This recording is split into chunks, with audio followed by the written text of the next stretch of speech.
ይሄንን ጉድ ተመልከቱ። ኦርቶዶክሳውያን ይህን መረጃ ሼር አድርጉ።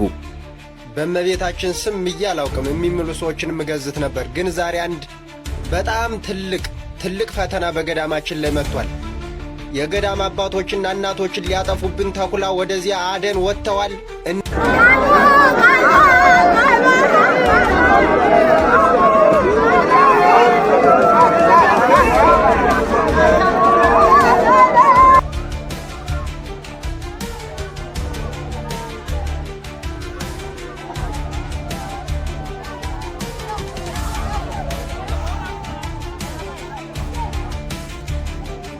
ጋሞች ለሞተ ሰው ሲያለቅሱ ከዓይናቸው እንባ ከአፋቸው እንዲህ የምትል ቃል ዘወትር በወጥነት ትወጣለች።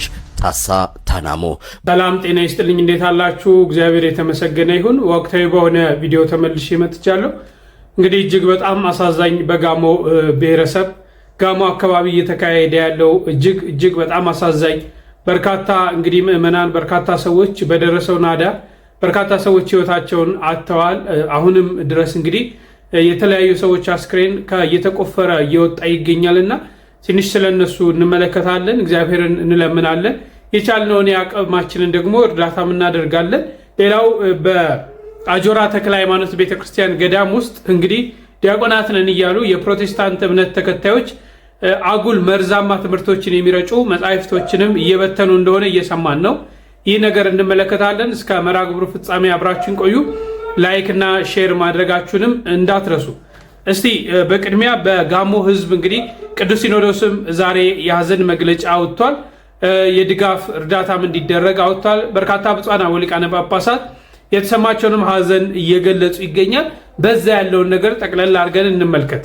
ጋሞች ለሞተ ሰው ሲያለቅሱ ከዓይናቸው እንባ ከአፋቸው እንዲህ የምትል ቃል ዘወትር በወጥነት ትወጣለች። ታሳ ታናሞ።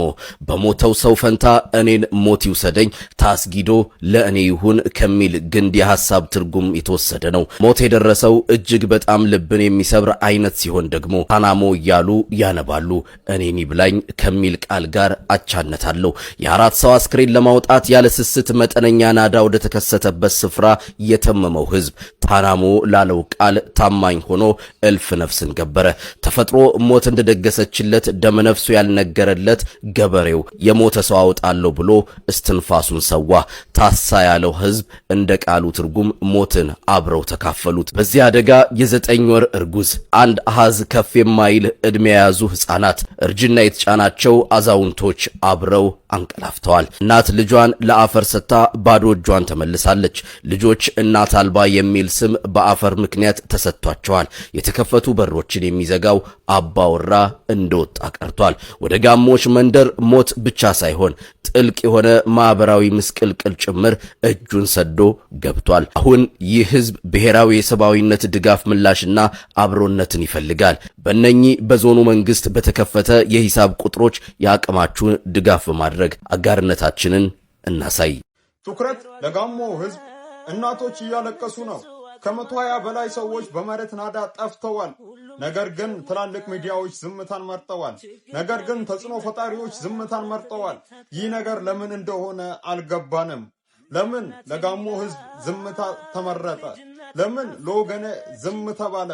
እባካችሁን ተጽዕኖ ፈጣሪዎች፣ እባካችሁን ለጋሞ ህዝብ ድረሱ። የጋሞ ህዝብ 70 ሰዎች አስከሬን ተገኝቷል። ነገር ግን የ50 ሰዎች አስከሬን አልተገኘም። ፍለጋው ስራውም እየተሰራ ይገኛል። በርካታ ሰዎች ከቤት ንብረታቸው ተፈናቅለዋል። እነዚህንም መልሶ ማቋቋሚያ የተወሰነ ነገር ያስፈልጋል። ነገር ግን ተጽዕኖ ፈጣሪዎች ዝምታን መርጠዋል። ነገር ግን ባለሀብቶች ዝምታን መርጠዋል።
ለመላው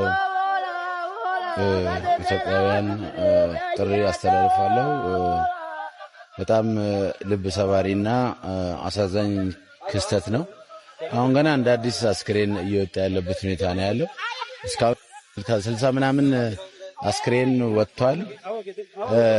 በግምት 60 ምናምን ደግሞ ይቀር ያው ከ120 በላይ ሰው እንደሞተ ነው እየተነገረ ያለውና እስካሁን የወጣው እዚህ ጋር የተሰበሰቡ ሰዎች አስክሬናቸውን ያገኙና ይህ ሚዲያዎች በተገቢው ሽፋን ያልሰጡለት የተፈጥሮ የመሬት ናዳ አደጋ በጋሞ ዞን ጋጮ ባባ ወረዳ ማዞዶይሳ ቀበሌ እዚህ በርካታ አስክሬኖች ይገኛሉ። ዜጎች ከቤት ንብረታቸው ተፈናቅለዋል። ሚዲያዎች ግን በሚገባው ልክ ትኩረት አልሰጡም፣ ሽፋን አልሰጡም። እዚህ ሚዲያዎች ተገኝተው በሚገባ አልዘገቡም። ስለዚህ እባካችሁ በሚዲያው ዘርፍ የምትሰሩ አካላት እነዚህ ወገኖች ድምጽ ሁኑ። በርካቶች ከቤት ንብረታቸው ተፈናቅለዋል። ድጋፍ ያሻሉ፣ የሚበላ የሚለበስ መጠለያ፣ ሕክምና። ስለዚህ ሚዲያዎች ትኩረት እንድትሰጡ በያላችሁበት ሆናችሁ ስለዚህ ማህበረሰብ ድምጽ እንድትሆኑ እጠይቃችኋለሁ።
ወወልድ ወመንፈስ ቅዱስ አሃዱ አምላክ አሜን።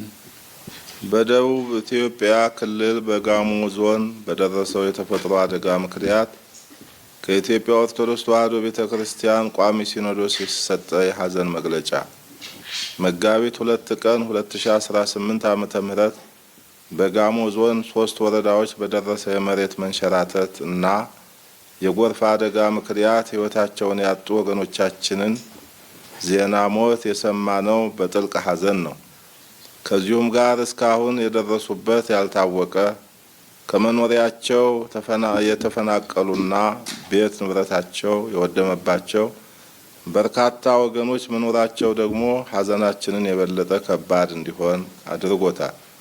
በዚህ እጅግ አስደንጋጭና ልብ የሚሰብር ድንገተኛ የተፈጥሮ አደጋ ምክንያት የደረሰው የወገኖቻችን ህልፈትም እኛን ኢትዮጵያውያኑን ብቻ ሳይሆን ክቡር ለሆነው የሰው ልጅ ህይወት ክብር ያለውን ፍጥረተሰብ ሁሉ በእጅጉ አሳዝኗል። በዚህ ድንገተኛ የተፈጥሮ አደጋ ምክንያት ከቀያቸው የተፈናቀሉትን ቤትና ንብረታቸው የወደመባቸውን ወገኖች በዘላቂነት ለማቋቋም በሚደረገው ጥረት ሁሉም ማህበረሰብና በጎ አድራጊ የእርዳታ ተቋማት የበኩላችሁን ወገናዊ ድጋፍ እንድታደርጉ ቋሚ ሲኖዶስ ጥሪውን ያስተላልፋል። በመጨረሻም ሕይወተ ሙታን ተስፋ ቅቡፃን የሆነው አምላካችን እግዚአብሔር በደረሰው ድንገተኛ አደጋ ሕይወታቸውን ላጡት ወገኖቻችን እረፍተ ነፍስን እንዲሰጥልን ለቅርብ ቤተሰቦቻቸውና ለመላው የሀገራችን ሕዝብ መጽናናትን እንዲያድልልን ዘወትር እንጸልያለን። የኢትዮጵያ ኦርቶዶክስ ተዋሕዶ ቤተክርስቲያን ቋሚ ሲኖዶስ መጋቢት 4 ቀን 2018 ዓመተ ምህረት አዲስ አበባ ኢትዮጵያ። የሀዘን መግለጫ ከምክትል ጠቅላይ ሚኒስትር ተመስገን ጥሩነህ እንዲሁም ደግሞ ከአፈ ጉባኤ ታደሰ ጫፉ በጋሞ ዞን በተለያዩ ቀበሌዎች እንዲሁም ደግሞ አካባቢዎች ላይ ለደረሰው የመሬት ናዳ እንዲሁም ደግሞ በድንገተኛ ጎርፍ ሕይወታቸውን ላጡ ወገኖች ለቤተሰቦቻቸው መጽናናትን እንደሚመኙ እንዲሁም ደግሞ የተለያዩ የሀዘን መግለጫዎችን እያስተላለፉ ይገኛሉ። በጋሞ ዞን በተለያዩ አካባቢዎች ላይ የተከሰተው የመሬት ናዳም እንግዲህ የበርካታ ወገኖቻችንን ሕይወት ነጥቋል። እንዲሁም ደግሞ እስካሁን ድረስ በሕይወት ያልተገኙና ደብዛቸው የጠፉ ወገኖች እንዳሉና ፍለጋ እየተደረገ እንደሆነ የሚታወቅ ነገር ነው። በአካባቢው ላይም እንግዲህ ከጊዜ ወደ ጊዜ እንዲሁም ደግሞ ከቀን ወደ ቀን የሟቾች ቁጥር እንዲሁም ደግሞ የተጎጂ ሰዎች ቁጥር እየጨመረ እንደሆነ ይታወቃል። ከምክትል ጠቅላይ ሚኒስትሩ እንዲሁም ደግሞ ከአፈ ጉባኤውና ከተለያዩ የመንግስት ባለስልጣናት የሀዘን መግለጫዎች እየተላለፉ ይገኛሉ። አሁንም ለሟች ወገኖቻችን ነፍስ ይማር። በሌሎች መረጃዎች በድጋሚ እስከመመለስ ድረስ የፕላስ ምልክቷን መጫናችሁን አትርሱ። መልካም ቀን ይሆንላችሁ። እጅግ በጣም አሳዛኝ ነው። በተለይ በጋሞ በተለያየ ጊዜ ይሄ የአፈር ናዳ የሚደረገው ነገር በየጊዜው ይሄ ነገር ይከሰታል። እንደው መንግስት ይህን ትኩረት ሰጥቶ እነዚህን ማህበረሰብ ከዛ የሚያላቅበትና ለነዚህ ማህበረሰብ ሰላም የሚያገኙበት በተፈጥሮ ሁልጊዜ በእንዲህ አይነት አደጋ ብዙዎች እያለፉ እንደሆነ በየጊዜው እንሰማለን። አሁን ደግሞ እጅግ በጣም ያሳዝናል። ወደ 120 አካባቢ የሚደርስ ያደግ ህዝብ፣ ያ የዋህ ህዝብ፣ ያ አርሶ ገበሬው በርካታ ነገር እያደረገ ለከተማው የሚልክ ያደግ ህዝብ በእንዲህ አይነት አደጋ ሲደርስበት እንዲህ አይነት መሪር ሀዘን ሲገጥሙ በጣም እጅግ በጣም ያሳዝናል። እንግዲህ አስቡት፣ ልጆቻቸው እናት ልጆቻቸው ሞተው አባቶች ልጆቻቸው ሞተው በጣም በሚገርም ሁኔታ ለቅሶ ራሱ የተቀመጡት አንድ ቦታ ነው። ማማጋ አስክሬን ያገኙ ራሱ ሬሳ ያገኙ ሰዎች እንኳን ደስ ያላችሁ እርስ በርስ መባባል ጀምሯል። ምክንያቱም ሌላው አቶ እርሙን እንዳያወጣ እየተፈለገ ሰላምም አይሰጥም እኮ። አስቡት፣ የቤተሰባቸው አካል እዛ ናዳ ውስጥ ሞቶ ቢጠፋ ተፈልገው በየዕለቱ አስክሬኑ ካልተገኘ እኛ ሰዎች ደግሞ እኮ በጣም ፍጥረታችን ልክ ከሞትን በኋላ እኮ ይሄ ለዚህ ለበስባሽ ስጋችን እንዴት እንደምንባላ በቆም እያለን እንጂ ልክ እንደ ሞትን እኮ በቃ ደቂቃዎች አይቆይም። ሰውነቶቻችን ድርቅርቅርቅ ነው የሚሉት። እጃችን እንዲሆነ ከሆነ በዛው እግሮቻችን በዛው ነው የሚቀሩት። እና የሚወጡት አስክሬኖች ስትመለከቷቸው ያው እዚህ ለማምጣት ትንሽ ስለሚከብድ ነው እንጂ የሚወጡትን ስታዩ የሞቱባቸው ሁኔታዎች በስርዓት እንኳን በቃ እንትን ሳይሉ በእንዲህ አይነት ሁኔታ ነው አደጋ ውስጥ ደርሰው እያለፉ ያሉትና አስክሬን ያገኙትን እንኳን ደስ ያላችሁ እስከ መባባል በመድረስ አንድ ላይ ቆሟል። እንግዲህ በርካታ ምክትል ጠቅላይ ሚኒስትሩን ጨምሮ በርካታ የመንግስት አካላትም የሀዘን መግለጫ እያስቀመጡ ነውና እኔ የሀዘን መግለጫ ብቻ ማስቀመጥ ብቻ ሳይሆን መፍትሄ የሚፈለግበት መፍትሄ የሚወሰድበት በቃ አሁን ይሄ ሆነ አይደል ዳግመኛ ያ ማህበረሰብ የሚካስበት ያ ማህበረሰብ ዳግመኛ የሚያገግምበት ያ ማህበረሰብ ዳግመኛ እንዲህ አይነት ጉዳት እንዳይደርስበት የሚደረግበት መንገዶች ቢመቻቹ መልካም ነው ብዬ አስባለሁ። ቅዱስ ሲኖዶስም እንግዲህ የሰጠው መግለጫ ደስ ይላል፣ ጥሩ ነው። ለልጆቹ መድረሱ ማዘኑን መንገድ ማዘን ብቻ ሳይሆን ደግሞ ሰብአዊ ድጋፍ ሰብአዊ እርዳታዎች የሚካሄዱባቸው መንገዶች ቢመቻቹ ያ ህብረተሰብ ከሌለ ኢትዮጵያ አንድ ነገር እንደሚጎልባት ማሰብ ያስፈልጋል። በርካታ ነገር ይጎልባታልና እንደው እግዚአብሔር አምላክ መጽናናቱ ለሁሉም ለሞቱትም ነፍሳቸውን ከቅዱሳን ጎን ያሳረፍ ነፍሳቸውን ይማር፣ ያሉትንም ደግሞ መጽናናት ከዚህ ወጥተው አገግመው የምናይበትን እግዚአብሔር አምላክ ብርታቱን ይስጣቸው ለማለት ፈልጋለሁ። ሁላችሁም በቻላችሁበት ሰዓት እንግዲህ ኢትዮጵያ ምን አይነት ፈተና እየበዛብን መከራ እየበዛብን በተለያየ አንግል በዚህ አርሲ ወገኖቻችን በግፍ ይገደላሉ። በዚህ እንዲህ አይነት አደጋ በዚህ የተለያየ በውጭም በውስጥም እየተፈተንን ያለንበት ሰዓት ነውና እግዚአብሔር የዚህን ፈተና ዘመን የዚህን ፈተና ጊዜ እንዲያሳጥርልን ሁላችሁም ጸሎት እንድታረጉ ፈልጋለሁ። በክብርም በፍቅርም በትህትና መጠይቃችኋለሁ። እስቲ ወደ አጆራ ተክለ ሃይማኖት ገዳም እንሂድ። እንግዲህ የፕሮቴስታንቶቹ ሴራ በጣም ነው የሚገርመው። ዲያቆን ነኝ ብሎ እንግዲህ የድቁና ማዕረግ ክህነት ማን እንደሰጠው አይታወቅም። እንግዲህ ዲያቆን ነኝ ብሎ መርዛማ መጽሐፍ ቅዱሶችን እየረጨ በገዳም ውስጥ እየረጨ ይገኛል። እያደለ ማለት ነው። ተከታተሉት። ሁላችሁ ውድ ክርስቲያኖች ወንድማችሁ ነው አቤል የተባለ ግለሰብ የአባቶችን የድካም ሰዓት በመጠቀም በምዕራፈ ቅዱሳን አጆራ ገዳም የተወገዙ መጻሕፍትን በትኖ ሄዷል። ይህ ግለሰብ አጭበርባሪ መሆኑን አውቃችሁ ከክፉ ግብሩ እንድትጠበቁ እናሳስባለን። ዛሬ አጸያፊ ተግባርን ለማውገዝ እዚህ ተገኝተናል። ይህ ተግባር እጅግ አጸያፊ ተግባር ነው። ከቤተክርስቲያን አባቶች እንደተረዳ ነው የቤተክርስቲያን አበምኔት ልማት ስራ በእርሻ ላይ እንደነበሩና ቀኑን ውሎ ደክሟቸው ወደዚህ ገዳም ሲመለሱ ይህ ግለሰብ ወደ ቤተክርስቲያን መጥቶ እግራቸውን ስሞ መስቀላቸውን ተሳልሞ ዲያቆን አቤል እንደሚባልና ለገዳሙ አስፈላጊ ነገር ይዞ እንደመጣ ነግሯቸው ገዳሙ ላይ ላሉ መነኮሳት እንግዲህ ከጾም በኋላ የሚቀምሱት ነገር ትንሽ አስቸጋሪ ስለሆነ እሳቸውም ያመጡትን ሽምቡራና ባቄላ ለመቀበል እያሉ በድካም ላይ ሳሉ ምንፍቅናን የሚዘራ መጽሐፍ ቅዱስ አምጥቶ ከቤተ ክርስቲያን ዕውቅና ውጪ የሆነ ህትመት መጽሐፍ ቅዱስ አምጥቶ ሲያሰራጭ ነበር። ያን ተግባር ደግሞ አባቶች ዲያቆን ነኝ ስላላቸው እዚህ ቤተ ክርስቲያን የማገለግል ዲያቆን ነኝ ብሎ ስላሳሳታቸው የቤተ ክርስቲያን ልጅ አይደል እንዴ ብሎ መጽሐፍ ቅዱሱን ህትመቱን ሳይመለከቱ ተቀብለዋል። ያን ተግባር ደግሞ አባቶቻችን እያወገዙ ይገኛሉ። እናንተ ውድ ኦርቶዶክሳውያን ይህን ተግባር ተረድታችሁ ይህን ታላቁንና ጥንታዊን ገዳም እያገዛችሁ ካለበት ችግር እንዲወጣ እንድታደርጉ በቅዱስ ቤተ ክርስቲያን ስም እናሳስባለን። ይህን ዲያቆን አቤል ነኝ ባይ የቤተ ክርስቲያን ዕውቅና የሌለውን ይህን ግለሰብ እንድታወግዙና ካለበት ተይዞ ህግ እንዲቀርብ ይህን ተግባር እናወግዛለን። ሁላችንም ኦርቶዶክሳውያን ይህን ቪዲዮ አቅም እንዲኖረው ኮፒ ሊንክ ሼር እያደረጋችሁ ሪፖስት እያደረጋችሁ አቅም እንድትሆኑን በእግዚአብሔር ስም እናሳስባለን። ወመንፈስ ቅዱስ አሐዱ አምላክ አሜን። ውድ የተዋሕዶ ልጆች እንደምን አላችሁ? በያላችሁበት ሁሉ ሰላም እግዚአብሔር አይለያችሁ። እኔ ዲያቆን ብሩክ ፎላ እባላለሁ። የአጆራ ምዕራፈ ቅዱሳን አቡነ ተክለ ሃይማኖት አንድነት ገዳም ስብከተ ወንጌል ክፍል ኃላፊ ነኝ። ይህን ገዳም በተመለከተ በሚዲያ የሚንቀሳቀስ አንዳንድ መረጃዎች እንዳያችሁት ግልጽ ነው። በየካቲት 30 በዕለተ ሰኞ ማለት ነው አንድ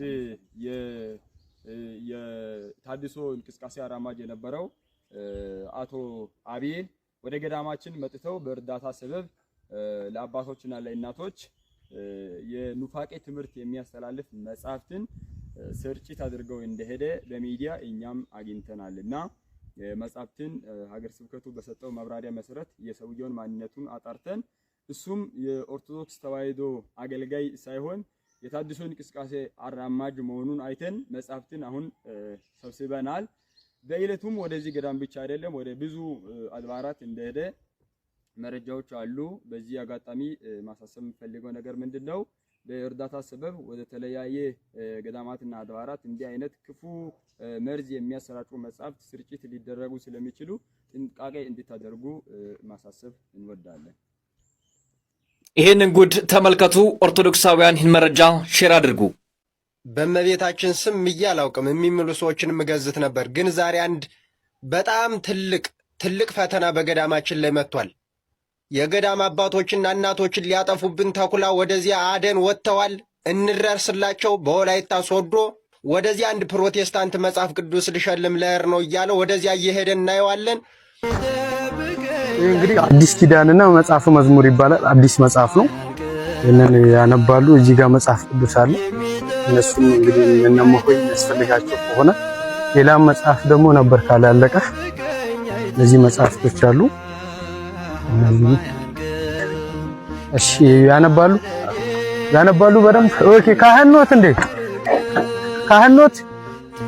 እንዴ ለርሶ መጦታለሁ ያው ሌላ ጋም ስለምናድር ይህ የምትመለከቱት እንግዲህ ዲያቆን ነኝ ባዩ ገዳማትና አድባራትን እየዞረ የተሐድሶ መጽሐፍ እየረጨ ይገኛል። በኢትዮጵያ ኦርቶዶክስ ተዋሕዶ ቤተክርስቲያን በተለያዩ አካባቢዎች ራሱን ዲያቆን እያለ የሚጠራ የተዋሕዶ ቤተክርስቲያን አባቶችን ለመሸወድ የሚያደርገው ድብቅ ምስጢር ይሄው ከአባቶች ዘንድ ጥሪ ቀርቧል። ኦርቶዶክሳውያን ሼር አድርጉ። እረፍ የምትሉ ይህንን ሰው እረፍ በሉ። አባቶች ቀድመው ያኖሩትን ጥንቷን ኦርቶዶክስ ተዋሕዶ ቤተክርስቲያን አስተምህሮ ለማደስ አዲሱን መጽሐፍ ቅዱስ ለአባቶች በመስጠት አባቶች ይህንን መጽሐፍ እንዲያነቡት ኢየሱስ ክርስቶስን በደንብ የበለጠ እንዲያውቁት እያለ የሚሰጠው አሸባሪው ዲያቆን ነው። ኦርቶዶክስ ሲሆንክ ማተብ ያንጠለጠልክ ይህንን ልጅ ይዛችሁ ድቁና የት ነው ያመጣው? የትስ ነው እየሰራ ያለው? ቼክ አድርጉ። በቀራኒዮ መስቀል ላይ የተሰቀለ አምላክ ደሙን ያፈሰሰ አምላክ እያለኝ እኔ ለሃይማኖት ለባህል ብዬ ደሜን ማፈሰው የክርስቶስን ደም ለማሻሻል ነው? ምን ላደርግ ነው?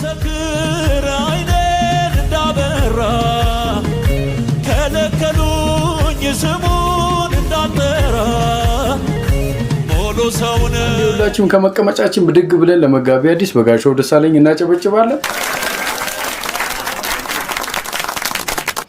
የሚሰገድለት አንድ አለ። የአክብሮት የጸጋ እያልክ ልቤን አትላጠኝ እባክህ። እኔ የፎረሽኩበት ጫውታ ምናምን የሚያደርገው ምናምን ያላልከው ነገር አው ጴንጤው በጣም ይወደኛል። እውነቴን ነው የምልህ። የክርስቶስን ፍቅር ያየሁት እኔ ጴንጤ የሚባል ማህበረሰብ ጋር ነው። ጴንጤው በጣም አንደኛ ነው። አንተን የሚወድ ጴንጤ አለ? ንገረኝ። አንተን የሚወድ ጴንጤ አለ ወይ? አንተ አገልጋይ ነቢያት አይቀር፣ ፓስተሮች አይቀሩ፣ ዘማሪዎች አይቀሩ፣ ማን አንተ የቀረ አለ? ማን ይምጣል እስኪ ለአንተ?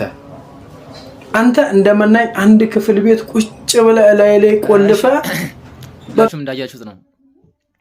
ይሄ ልጅ ነው መጽሐፍ ቅዱስ ይዞ የውም የኢትዮጵያ ኦርቶዶክስ ተዋሕዶ ቤተክርስቲያን ያልሆነ 81 ያልሆነ 66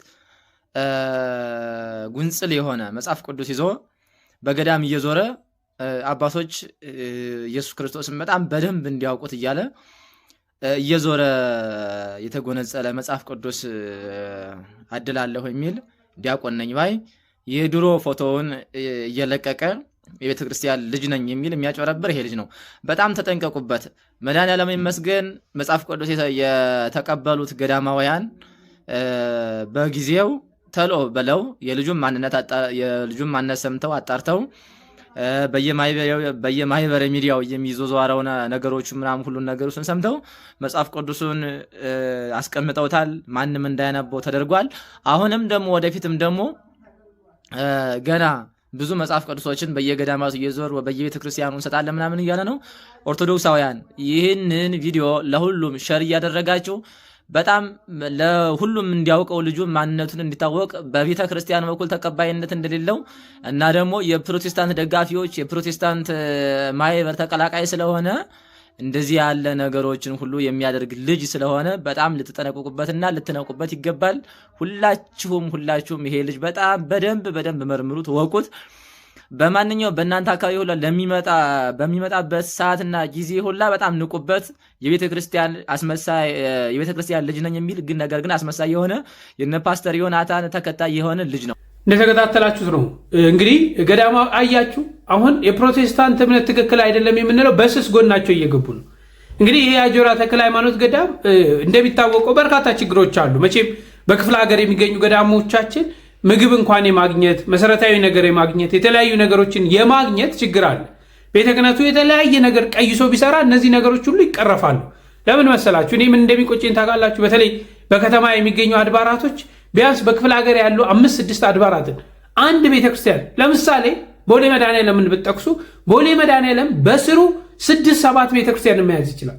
5-6-7 ገዳማትን ይዞ የዓመት ቀለባቸውን እየቻለ የዓመት ወጪያቸውን እየቻለ መቀደሻውን መገበሪያውን እየቻለ አልባሳቱን እየቻለ ለዛ ገዳም የሚያስፈልገውን ነገር እያደረገ ያን ገዳም ማስተዳደር ይችላል።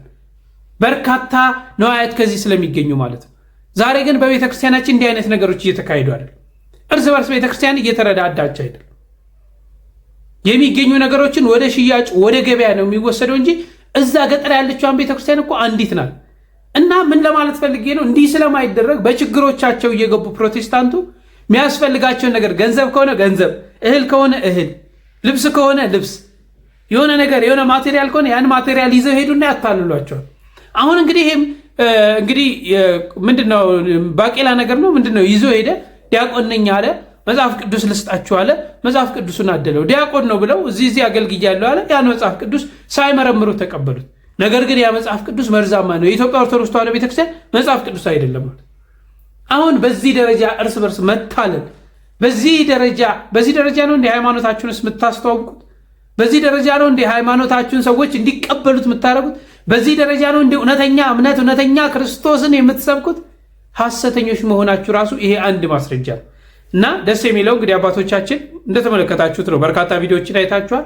አባቶቻችን እነዚህን ነገሮች ደርሰውበት እያወገዙ ነው። በተለያየ ሚዲያ መለቀቁ ልጁ ራሱ ያንን ሲያጋልጠው እግዚአብሔር ሲያጋልጠው ያንን መጽሐፍ ቅዱስ ሲሰጥ ራሱ ቪዲዮ በመቅረጹ ተረባርበው እንግዲህ የቤተክርስቲያኒቷ ልጆች ይህንን ነገር ተሰብስቧል ማለት ነው። ይህ መጽሐፍ ቅዱስ ሲጀመር መመለስ ሳይሆን አላስፈላጊ ስለሆነ መቃጠል አለበትም ብዬ ነው ማስበው እንደኔ ማለት ነውና እንዲህ ያደረጉ ነው እየሄዱ ያሉት እየተጓዙ ያሉት። እኛ ግን ልንነቃ ያስፈልጋል።